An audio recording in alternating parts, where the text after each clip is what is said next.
रात का समय, चारों तरफ अंधेरा है। एक सुनसान बस स्टैंड पर दो दोस्त राहुल और विक्रम खड़े हैं। दोनों के चेहरे पर हल्की चिंता है। राहुल हल्की हंसी, यार ये बस क्यों नहीं आ रही है? लगता है आज हमें यही रात बितानी पड़ेगी। विक्रम तनाव में, मुझे भी यही डर लग रहा है। लेकिन तुम्हें पता है, इस बस स्टैंड के बारे में अजीब बातें सुनी हैं। राहुल हंसते हुए, अजीब बातें? क्या कोई भूत प्रेत की कहानी?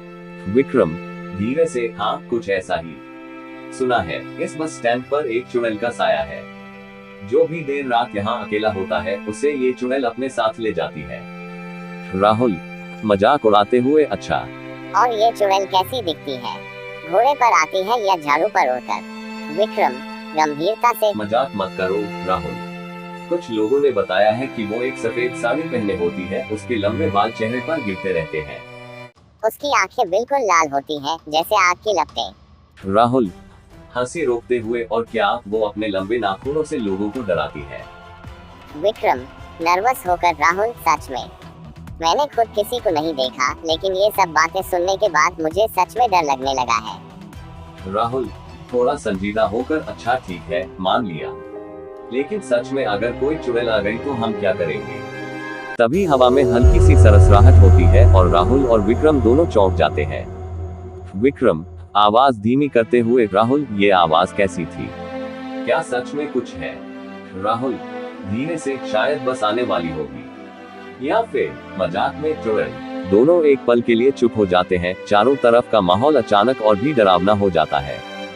विक्रम डरते हुए, यार ये सब छोड़ो, चलो यहाँ से। बस आई या नहीं मुझे नहीं पता, लेकिन मैं और इंतजार नहीं कर सकता।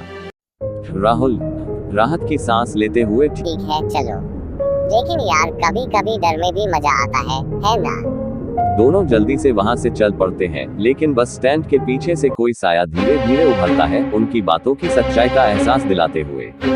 राहुल और विक्रम जल्दी जल्दी चलने लगते हैं, पर उनके दिलों में एक अजीब सी बेचैनी महसूस हो रही है। वो बस स्टैंड से कुछ दूर ही गए होते हैं कि पीछे से एक अजीब सी आवाज आती है। राहुल रुकते हुए, तुमने कुछ सुना? विक्रम धीरे से, हाँ जैसे किसी ने हमें बुलाया हो। कोई औरत। दोनों डर के मारे मुड़कर पीछे देखते हैं। बस स्टैंड के पास हल्की धुंध उठ रही है और उसमें से एक सफेद साड़ी पहने साया धीरे धीरे उनकी तरफ बढ़ता दिखता है। राहुल आंखें बड़ी करते हुए, विक्रम वो देखो, वहाँ कुछ है। विक्रम कांपते हुए, चलो राहुल भागो यहाँ से। दोनों दौड़ने लगते हैं, पर जैसे ही वो दौड़ते हैं, वो साया और भी तेजी से उनकी तरफ बढ़ने लगता है। साया अब साफ नजर आने लगा है, एक औरत जिसके लंबे बाल उसके चेहरे को ढक रहे हैं और उसकी आंखें लाल रंग की चमकती हुई नजर आ रही हैं। राहुल डरते हुए, ये क्या हो रहा है? वो हमारी तरफ आ रही है। विक्रम हौंकते हुए, ये चुड़ैल है राहुल, हमें यहाँ से भागना होगा, नहीं तो वो हमें पकड़ लेगी। दोनों तेजी से भागने की कोशिश करते हैं, लेकिन उनके कदम भारी हो जाते हैं, मानो किसी अदृश्य शक्ति ने उन्हें जकड़ लिया हो।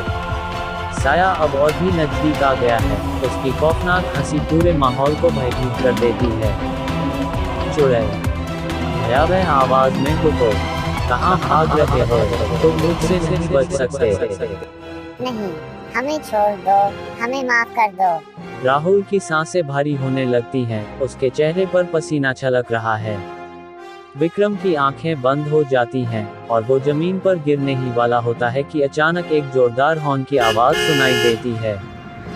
राहुल चौंकते हुए, विक्रम बस आ गई। एक बस तेजी से उनके पास आकर रुकती है और उसके ब्रेक लगने की आवाज से साया गायब हो जाता है। दोनों के चेहरे पर राहत की लहर दौड़ जाती है। विक्रम हौंकते हुए, चलो जल्दी से बस में चढ़ते हैं। दोनों तेजी से बस में चढ़ते हैं और दरवाजा बंद कर देते हैं। वो दोनों खिड़की से बाहर देखते हैं, लेकिन वहां अब कोई साया नहीं है। राहुल शांत होते हुए, क्या वो सच में चुड़ैल थी या हमारी आंखों का धोखा? विक्रम सांस लेते हुए, मैं नहीं जानता, लेकिन ये जगह अच्छी नहीं है। हमें कभी वापस यहाँ नहीं आना चाहिए। बस धीरे धीरे आगे बढ़ती है और दोनों दोस्त एक दूसरे की तरफ देखते हैं। उनके चेहरों पर अभी भी डर की परछाइयां झलक रही हैं। बस स्टैंड पीछे छूट जाता है, लेकिन उनके दिलों में उस रात की यादें हमेशा के लिए बस जाती हैं।